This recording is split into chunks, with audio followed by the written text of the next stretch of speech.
Isang beses lang tayo mabubuhay sa mundo.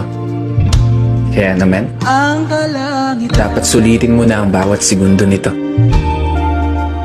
Gawin mo lang palagi yung mga bagay na tingin mo magpapasaya sa'yo. Puntahan yung mga lugar na gusto makita ng mga mata mo. Kasi isang beses lang, isang beses lang, tayo may pagkakataon dumaan sa kalsada ng buhay na hindi mo na mababalikan.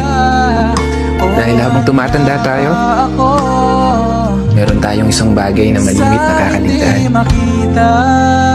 Yun ay maglaan ng oras para sa sarili nating kaligayahan.